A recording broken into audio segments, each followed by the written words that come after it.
Welcome to my third video. In this video, I'm going to talk about two things you can do to reduce your exposure to environmental contaminants. Um, the bad news is even if you do both of those things, you're still not going to be living a chemical-free life.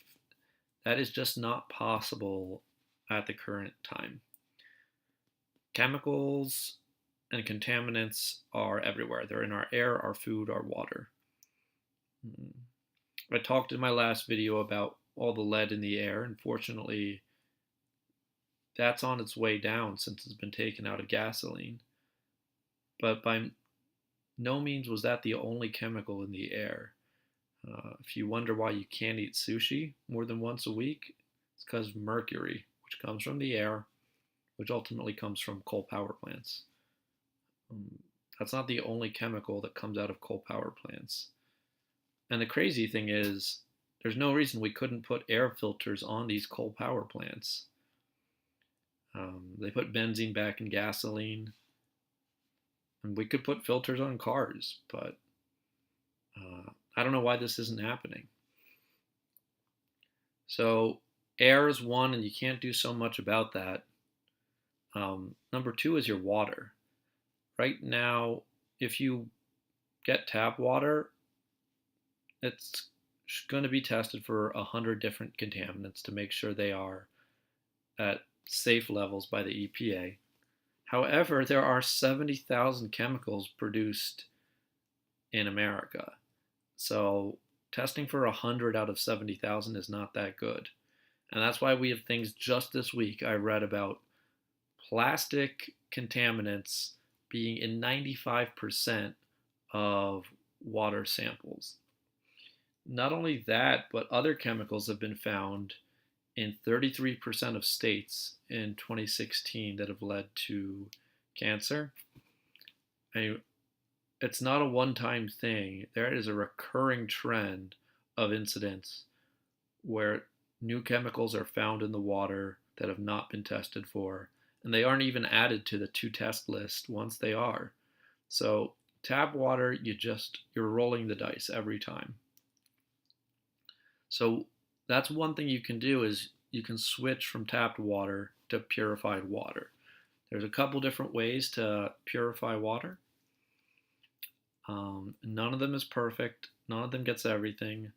Personally, I use steam distillation. However, again, not perfect. And the fact is, when you buy water that's purified, it's going to be in a plastic container. A lot of plastic containers have BPAs or BPCs.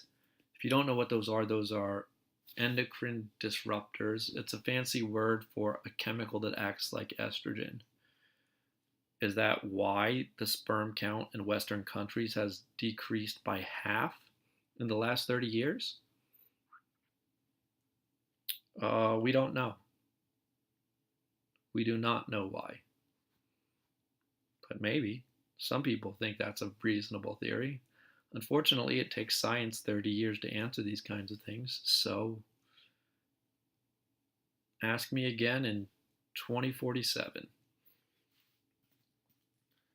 So I still recommend you get filtered water even though it's not perfect. It's probably better than nothing. You can get steam distilled water at most food stores for maybe $1 a gallon, or probably Walmart. Finally, there is the food.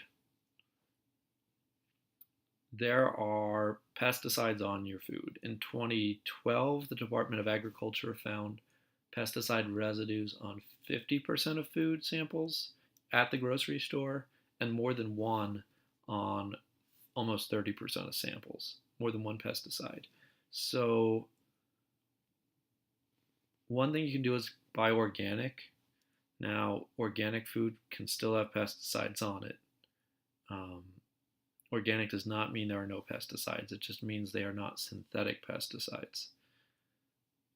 So you can decide if that's worth it. Personally, once I found out about the amount of residue, that's what I've done. I've switched to only organic fruits and vegetables.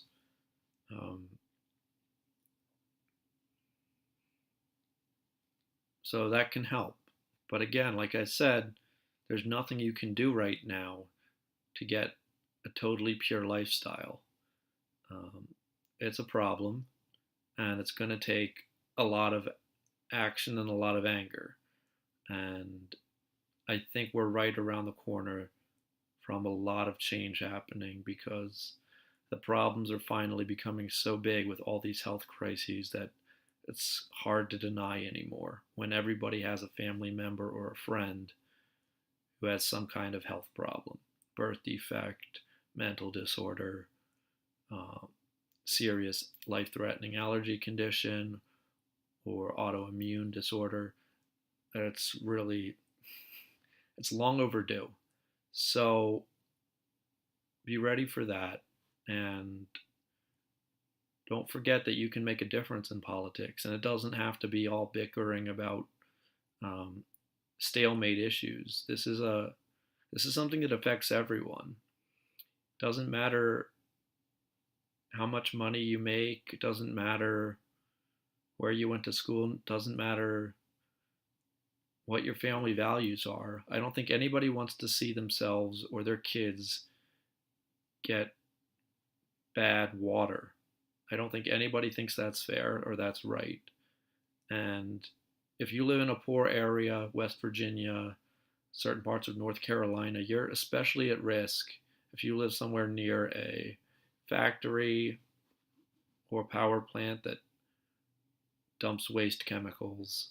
Um, this might affect you especially much. So think about that because I think it's time for politics to have an overhaul.